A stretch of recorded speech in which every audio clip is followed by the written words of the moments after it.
All right, let's jump straight into this explainer for the historic 2026 Dutch Grand Prix at the TT Circuit Assen. The Cathedral of Speed, right? Well, this weekend it gave us an absolute masterclass in unpredictable racing. We're talking sudden mid-season rule changes, brutal track conditions, and a satellite team completely flipping the established factory hierarchy upside down. It was definitely one for the history books. Now, check out this massive number. 7,952 days.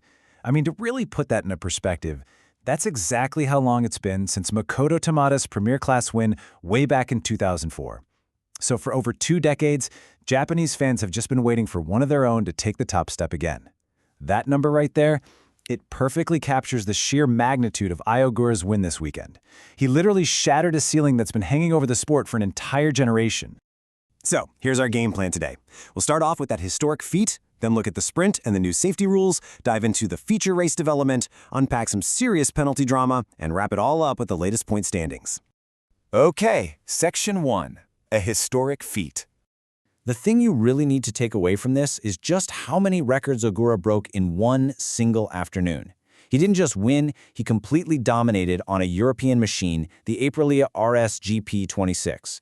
Plus, he's the very first Asian Talent Cup graduate to pull off a Premier Class victory, which is absolutely huge for that development program.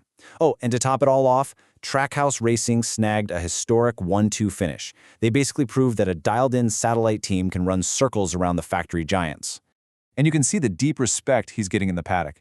When Davide Brivio, a guy who has literally managed some of the best world champions ever, publicly says Ogura is among the best riders he's worked with, wow. He specifically pointed out Ogura's technical intelligence and tire management in that brutal heat. You just know you're watching something really special when a boss like Brivio says that. Moving on to Section 2, the sprint and those new rules.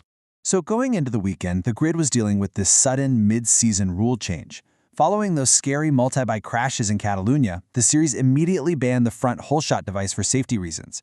Now, normally, these devices lower the bike's center of gravity for the start, but disengaging the front one requires heavy braking into turn 1, which honestly isn't always possible when you're packed in like sardines. The riders had pretty mixed reactions to this, kind of questioning if it would actually stop those first corner pileups at all. And on top of that, to give everyone a bit more breathing room off the line, the Grand Prix Commission announced they're expanding the grid spacing starting at the next race in Germany. It's a crystal clear sign that the championship is aggressively prioritizing safety right from the drop of the lights. Now, Saturday's sprint race was basically a frantic preview of what was to come, really showing off Trackhouse Aprilia's raw pace. Ogura grabbed the whole shot right out of the gate, but his teammate Raul Fernandez fought his way to the front by lap 3. Fernandez ended up taking the win by just 0.3 of a second over Ogura. It was incredibly tight, and it totally set the stage for Sunday. Let's get into Section 3, the feature race development. For the main event, raw speed honestly wasn't enough. It was all about clinical tire management. Assen was basically a furnace this weekend, turning the 26 laps into a total war of attrition. Anyone who pushed too hard too early ended up sliding backward or, taking a trip through the gravel. Protecting the rubber was absolutely crucial for sheer survival. And because the conditions were so punishing, guys were dropping out left and right. We lost some major title contenders. Reigning champ Pecco Bagnaia retired his Ducati by lap 11. Pedro Acosta had to park his KTM just 2 laps later. Even Marco Bezzecchi, who was fighting right at the sharp end, had a massive crash near the very end, on lap 25. But while the heavy hitters were falling apart, Ogura was just flawless. His smooth throttle control kept his tires alive and kept him firmly at the front of the pack. Ogura navigated all that chaos perfectly to take the win, locking in that unbelievable 1-2 finish for Trackhouse, with Fernandez crossing just 2 seconds behind him. Jorge Martin salvaged third for the factory Aprilia. But man, this just totally highlights the satellite team's superiority this weekend. They hit the nail on the head with their heat setup. Okay, Section 4, the penalty drama. The race definitely wasn't without some serious controversy, especially looking at that fight for 4th place.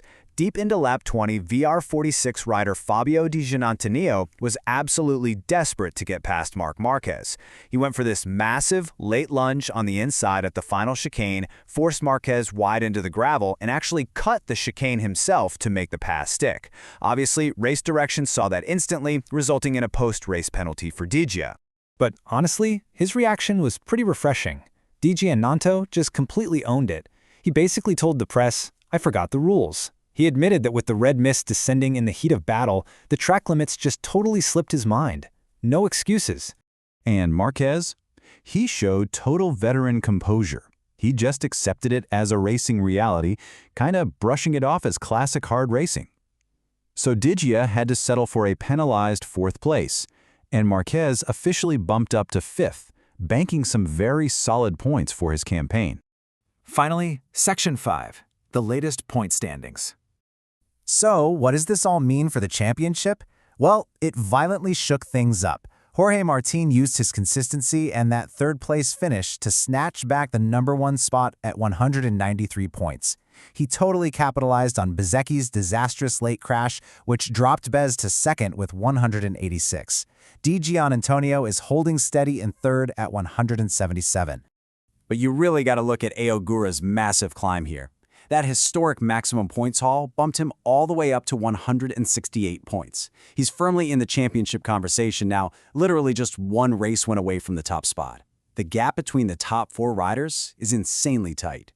So as we pack up and head to the Sachsenring, we've got to ask, is this the start of a new satellite team dynasty with Trackhouse completely rewriting the rules? Or are the factory giants going to strike back with a vengeance? The 2026 season is wide open right now, and the momentum has completely shifted. Thanks for hanging out with me for this explainer, and definitely keep your eyes on the grid.